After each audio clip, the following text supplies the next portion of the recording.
now that you've had a little practice with the 9 families and their graphs and some of the terminology associated with them, let's look at how they can be seen in the real world. Linear functions model anything with a constant rate of change. An example of this would be how much money you'd spend on lunch if you only order from the dollar menu, depending on how many things you buy. If you buy nothing for lunch, then you'll spend $0.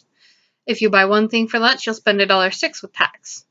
If you buy 2 things, you'll spend $2.12 with tax. If you order 3 things, you'll be charged $3.18, etc. You get the idea. Each additional thing you order will add $1.06, which will make this graph linear with a slope of 1.06. Logically, would it make sense for this graph to be continuous? Not really. It wouldn't make sense to order half a cheeseburger or a sixth of a soda. An example that is continuous would be measuring how far you've driven on the interstate with your cruise control set. If you're going 65 miles per hour, you'll have gone 65 miles after driving for 1 hour. After 2 hours, you'll have gone 130 miles. You get the idea. Would it make sense to ask how far you've gone after maybe 5 minutes? It would. What about maybe a half an hour? Yep, we can do that too. So this equation makes sense for the between numbers as well, which makes this continuous. An equation for this would be y equals 65x, because for each unit x, hour driving with the cruise control set, you got another 65 miles. So the graph goes over 1 and up 65. What other examples can you think of? Are they continuous or not? Let's look at an equation and come up with what it might represent. If y equals x plus 20, for some reason, when we don't do anything, if x is 0, we're already at 20.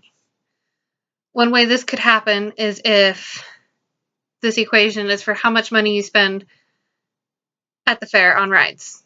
If the cost to get into the fair is $20, you'll spend $20 whether you go on any rides or not.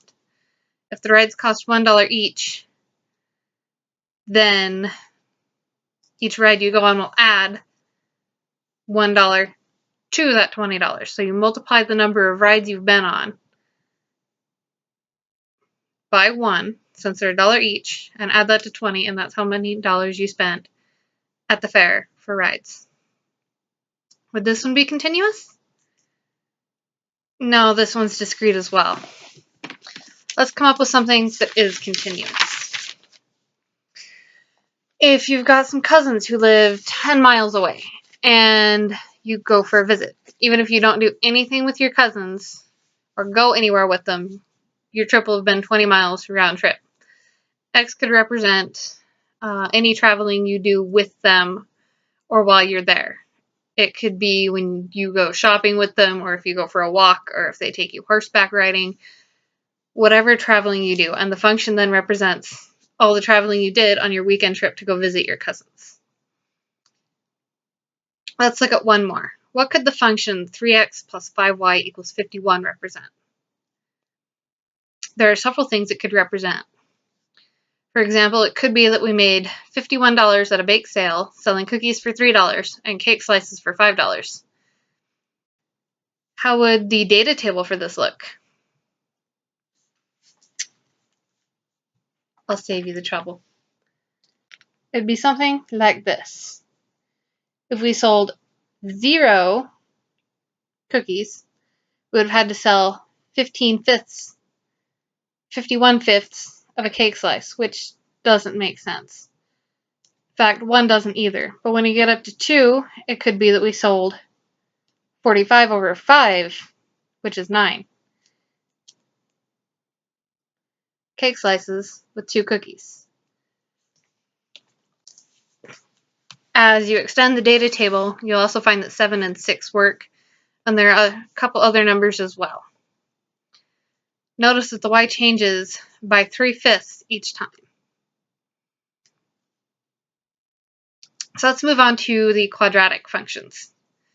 Quadratic equations are often used to model objects that either fall down or are thrown. Anything that's affected by gravity. For example, if I were to shoot a basketball, the path of the ball might be something like y equals negative x squared.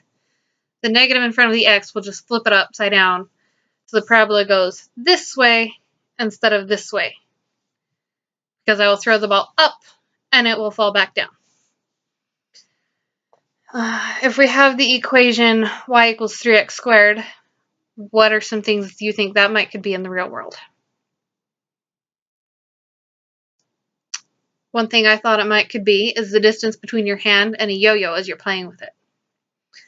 Gravity and the force of throwing it down will make it go down faster, and it will not be moving at a constant rate as it would if it were linear.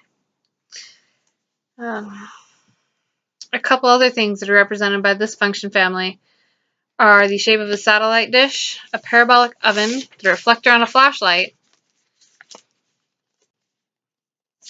and satellite dishes. Let's look at some other examples from a different family and see if you can guess which family models these. A windmill generating power, a toy airplane's rubber band propeller, the amount of energy it takes to twist the propeller around again versus the amount of energy it releases.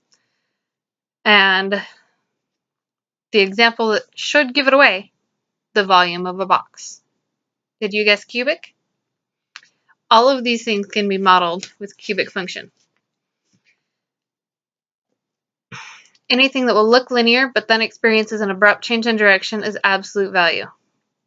An example would be a cart moving at a constant speed and then bouncing off an object, if we're measuring the distance from the starting point or from the object. The yo-yo will not fit this model because it will change speed as it goes to and from your hand. Rational functions. These are used in car shocks.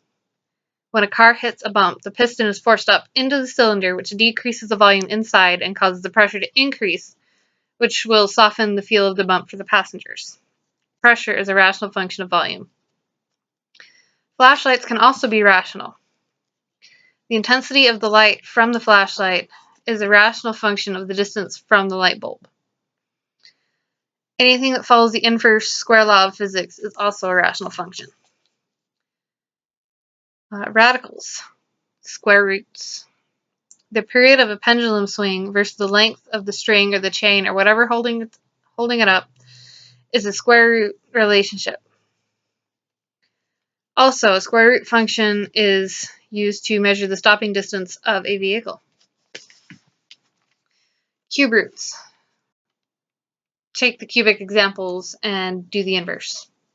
For example, the speed of a windmill is the cube root of how much energy is produced, instead of the other way around as it was for cubic. Logistic functions. These measure long-term population growth and spread of disease. Finally, we come to logs. Logarithmic functions model the learning curve. They also are used by the Richter scale. One thing that surprised me is how fast the average person walks is a logarithmic function of the size of the community they came from. I hope you learned something and have more appreciation for these fascinating function families. See you next time!